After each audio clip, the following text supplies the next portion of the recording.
வடக்கம், Bangladesh, Sri Lanka, Nepal, Kenya, Australia, Switzerland, எங்க திரும்பி பார்த்தாலும் அடானியுடைய மாயஜாலம். இந்தியா முழுவதும் அடானியுடைய மாயஜாலம். அமெரிக்காவில் அடானியை பற்றின ஒரு வழக்கு போடப்பட்டது.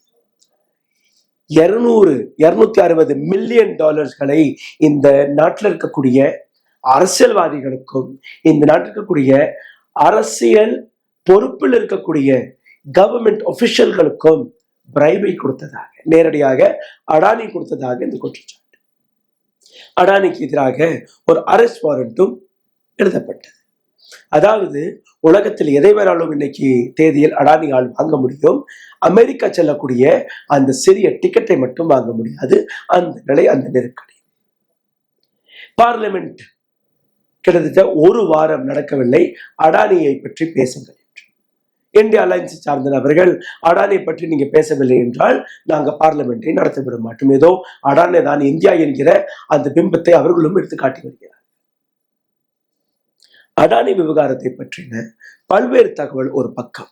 இன்னொரு பக்கம் அடானியை பற்றின, அடானிக்கு எந்த அளவில் மோடி அரசாங்கம் சப்போர்ட் செய்து வந்தது, எப்படி மோடி அடானிக்கு துணை போகிறார் என்கிற அந்த எக்ஸ்போஷரும் நாங்கள் தொடர்ந்து செய்து கொண்டிருக்கிறோம்.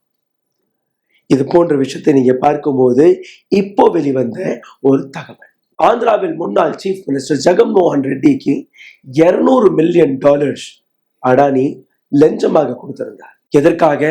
ஸ்டேட் கவர்மெண்ட் அடானியின் அந்த கம்பெனியிடமிருந்து பவரை வாங்க வேண்டும் என்று. உயர்ந்த விலைக்கு அடானி கம்பெனி மின்சாரத்தை வழங்கி வந்தார்கள்.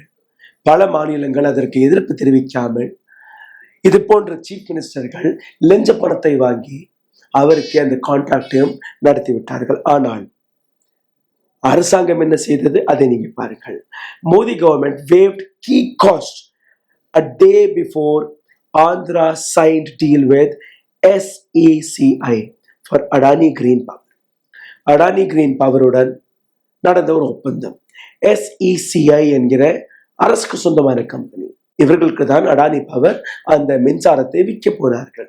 அதற்கு முன்பு ஒரு மிகப்பெரிய டாக்ஸ் ரிபேட்டை, சப்சிடியை ஆந்திரா கவர்மெண்ட்டுக்கு கொடுத்து விட்டார்கள். அந்த சப்சிடி எங்க போகும்?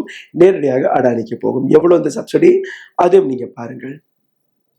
24 மணி நேரத்திற்கு முன்பு யூனியன் பவர் மினிஸ்டர் அவர் Jaganmohan Reddy led by Andhra Pradesh government, அப்போ solar energy corporation of India அவர்களுடன் ஒரு ஒப்பந்தம் போடப்பட்டது. பப்ளிக் செக்டர் கம்பெனி இது.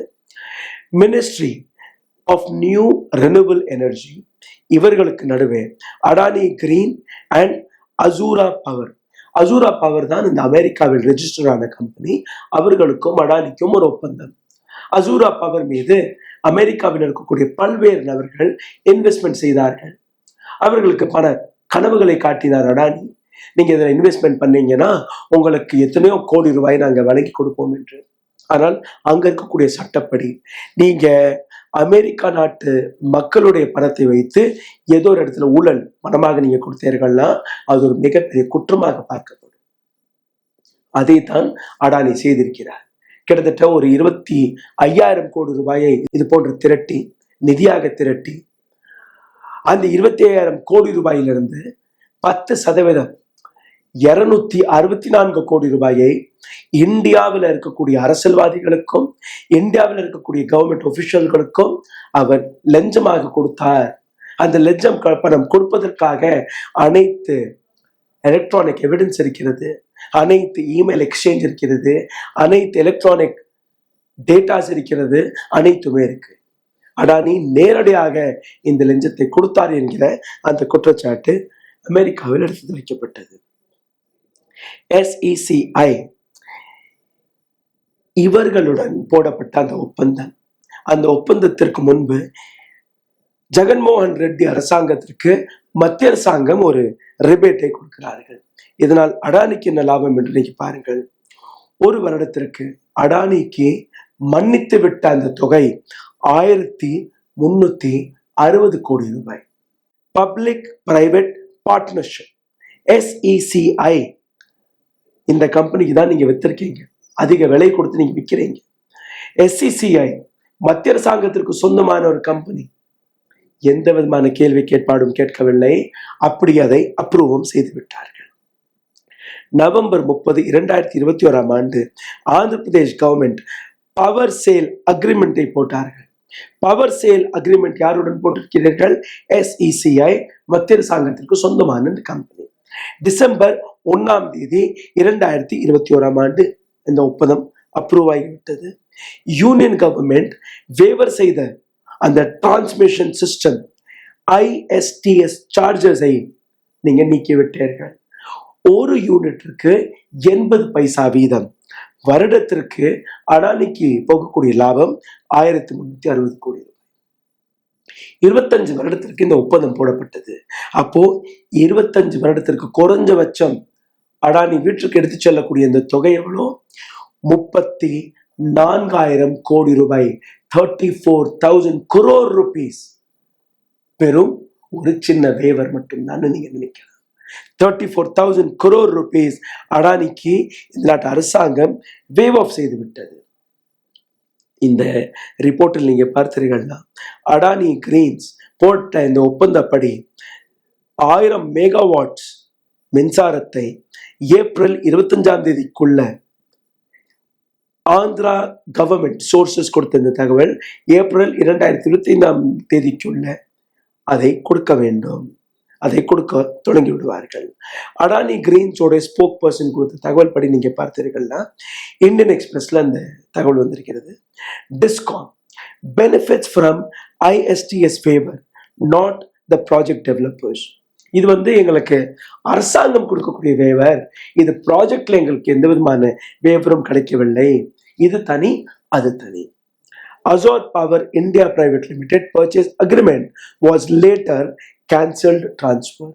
The wireல ரிப்போர்ட்டை படிங்க. Azure Power எந்த அக்ரிமெண்டை போட்டார்களோ அது கேன்சல் செய்யப்பட்டு அது அப்படியே டிரான்ஸ்ஃபர் செய்யப்படுகிறது. யாருக்கு?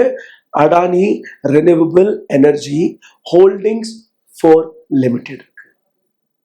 எசார்ட்ட ஒப்பந்தம் போட்டு அந்த ஒப்பந்தத்தை கேன்சல் செய்து அந்த ஒப்பந்தத்தை அடானிக்கு டிரான்ஸ்ஃபர் செய்து விடுகிறீர்கள். Transfer occurred due to prolonged allegation by Telugu Desam Party. TDP இப்போ அங்க இருக்கக்கூடிய சீஃப் மினிஸ்டர் சந்திரபாபு நாயுடு இப்போ கூட்டணியாக சேர்ந்தாங்க, நீங்க அரசாங்கத்தை நடத்தி வருகிறீர்கள், அதனால இந்த கேள்வி கேட்கவில்லை. அன்னைக்கு இருந்த சந்திரபாபு நாயுடு இந்த ஒப்பந்தம் தவறு, ஜெகன்மோகன் ரெட்டி ஆந்திராவில் இருக்கக்கூடிய மக்களை ஏமாற்றி வருகிறார், அவர்களுக்கு அதிக பணத்தை கொடுத்து மின்சாரத்தை வழங்குவதற்கான திட்டத்தை போட்டு விட்டார் அடானியுடன். அன்னைக்கு கூச்சல் போட்ட அதே சந்திரபாபு நாயுடு இன்னைக்கு சீஃப் மினிஸ்டராக உட்கார்ந்திருக்கிறார். கம்யூனிஸ்ட் பார்ட்டி ஆஃப் இந்தியா எதிர்ப்பு தெரிவித்தார்கள். ஹை கோர்ட் டிஸ்பியூட் ஆப்போசிஷன் அங்கு நடந்தது. SECI had condemned Azure's exit as against public interest. Azhar வெளியே போனது அங்க இருக்கக்கூடிய மக்களுடைய பப்ளிக் இன்ட்ரெஸ்டுக்கு எதிராக இருந்தது என்று அவர்கள் அன்னைக்கு கூறினார்கள். ஆனால் இன்னைக்கு எந்த விதமான கேள்வியும் கிடையாது, எந்த விதமான ஆக்ஷனும் கிடையாது. ஜெகன்மோகன் ரெட்டி முன்னாள் சீஃப் மினிஸ்டர் ஹாயாக இருக்கிறார். அடானி மீது நீங்க கேள்வி கேட்கக்கூடாது, பார்லிமெண்டில் பேசக்கூடாது, இது போன்ற ரிப்போர்ட்ஸ்களை பற்றி நீங்க வீடியோக்களை போடக்கூடாது, செய்திகள் வராது, உங்கள் மீது வழக்கு. Scroll.in ஒரு டீட்டெயில்டான ரிப்போர்ட் வந்தது, அதை பற்றி நான் போன வாரம் பேசியிருந்தேன். அதுல இருந்து ஒரு சில விஷயங்களை மீண்டும் ஒருவரை எடுத்து காட்டுகிறேன். கௌதம் அடானி நேரடியாக ஆந்திர பிரதேஷ் கவர்மெண்டை சந்தித்திருக்கிறார், அதாவது போன்ல பேசியிருக்கிறார். அப்போ ஜெகன்மோகன் ரெட்டி இல்ல நீங்க கொடுக்கக்கூடிய மின்சாரம் ரொம்பவே விலை அதிகமாக இருக்கு, நாங்க இதை வாங்க முடியாது. அடுத்த பிரைவேட் ஜெட் நேரடியாக ஆந்திராவில் போய் இறங்குறது. நேர அடானி ஜெகன்மோகன் ரெட்டியுடன் சந்திக்கிறார். 2 மணி நேரம் சந்திக்கிறார்கள். 2 மணி நேரத்திற்கு பின்பு வெளிவந்த ஜெகன்மோகன் ரெட்டி, அடானியை போல ஆகுமா, அடானி கிட்டதான் நாம் மின்சாரத்தை வாங்க வேண்டும். எப்படி நடந்தது?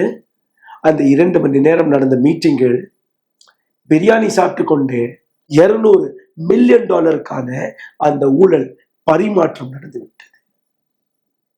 இந்த பரிமாற்றம் நடந்த அடுத்த நிமிடமே மத்திய அரசாங்கம் உங்களுக்கு நாங்க கிஃப்ட் கொடுக்கிறோம், 34,000 கோடி ரூபாய்க்கான அந்த பிளாங்க் செக்கை மோடி கையெழுத்து போட்டு அனுப்பிவிட்டார், சப்சிடி என்கிற பெயர்ல. இப்போ சிந்தித்து பாருங்கள், எதற்காக பார்லிமெண்ட் அதை நடத்த தடுத்து வருகிறார்கள்? எதற்காக அடானியை பற்றி பேச மறுத்து வருகிறார்கள்?